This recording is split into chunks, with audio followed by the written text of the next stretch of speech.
ये कहानी छगनपुर नाम के एक छोटे से गांव की है, जहां अजय नाम का एक गरीब किसान रहता था।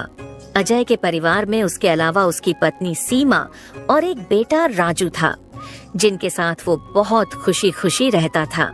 अजय के पास गांव में अपनी एक जमीन थी, जहां पर खेती कर वो अपने घर का पालन पोषण करता था। परंतु अब उसकी वो जमीन पहले की तरह उपजाऊ नहीं रही थी।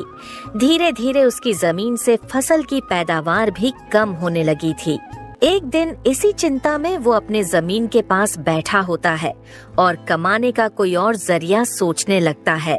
दिन प्रतिदिन मेरे इस जमीन से उगने वाली फसल कम होते जा रही है। लगता है मुझे अब कोई दूसरी जमीन लेकर काम करना होगा, या तो कोई और जरिया ढूंढना होगा कमाने का। पर अब मैं इस जमीन के भरोसे नहीं रह सकता हूँ। चलो एक बार चल के सीमा से राय लेकर देखता हूँ वो क्या कहती है इस बारे में।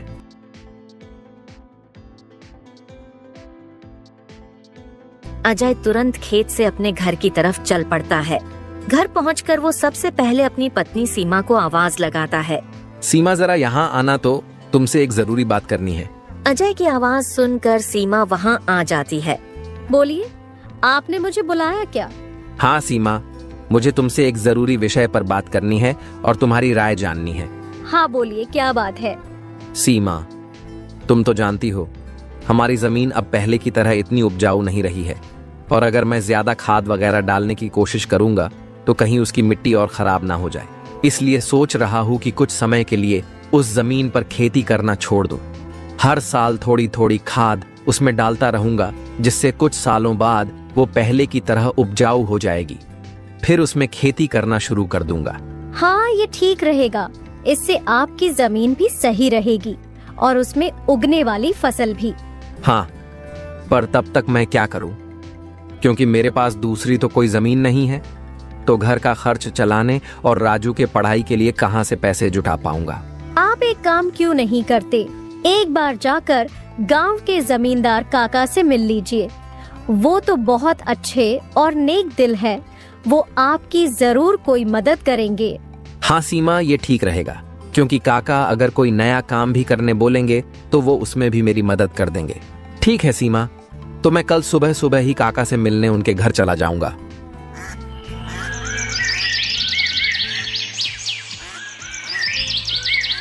अगली सुबह अजय जमींदार से मिलने उसके घर के लिए चल पड़ता है।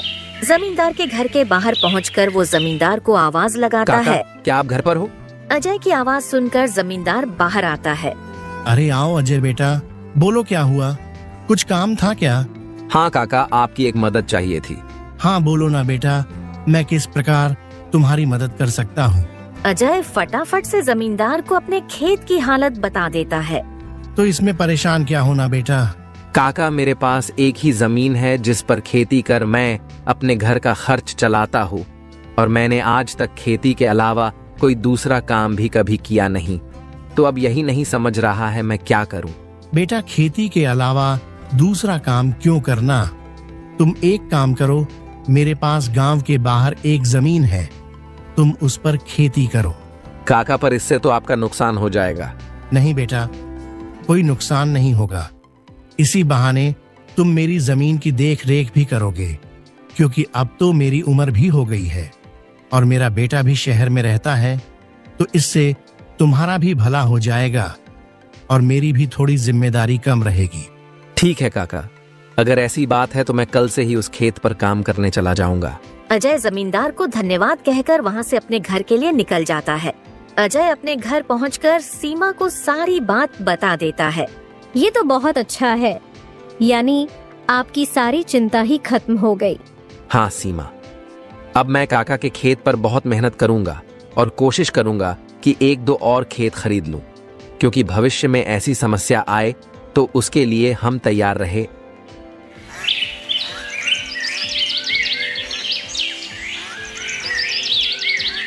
अगली सुबह अजय जमींदार के खेत पर काम करने निकलने वाला होता है तो सोचता है, काका की जमीन गांव के बाहर है, तो शायद शाम को आते आते देर हो जाए, इसलिए सीमा को बोलकर जाता हूँ। सीमा, जरा यहाँ आना तो। अजय को बुलाता सुन सीमा वहाँ आती है। बोलिए, आपने बुलाया मुझे? हाँ सीमा, सुनो, काका का खेत गांव के बाहर है, तो मुझे शाम को घर लौटने में थोड़ी देर भी हो सकती है। तो अगर मुझे देर हो जाए तो तुम और राजू खाना खाकर सो जाना।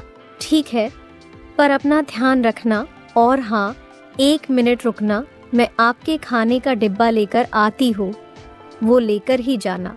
फिर क्या था, अजय अपना खाने का डिब्बा लेकर गांव के बाहर वाली जमीन पर काम करने चल पड़ता है। चलते चलते कुछ समय बाद वो गांव के बाहर वाली जमीन पर पहुंच जाता है।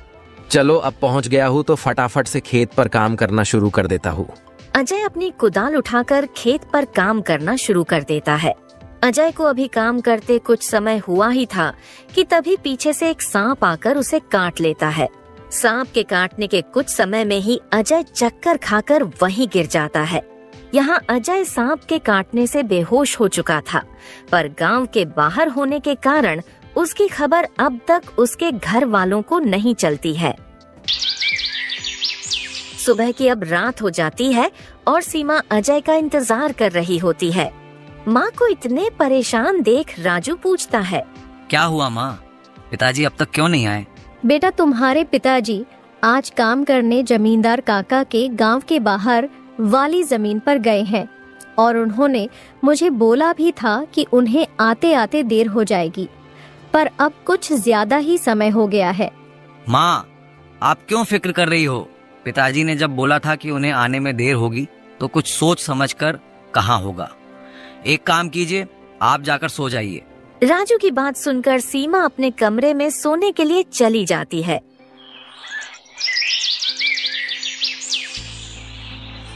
अगली सुबह भी जब सीमा देखती है कि अजय अब तक घर नहीं आया है, तो परेशान होकर वो सीधा जमींदार से मिलने उसके घर की ओर चली जाती है। सीमा जमींदार के घर पहुंचकर उनसे अजय के बारे में पूछने लगती है।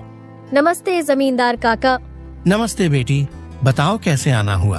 काका, अजय कल आपके गांव के बाहर वाले खेत में काम करने गए थे, पर अब तक घर नहीं आए हैं। क्या कहा बेटी?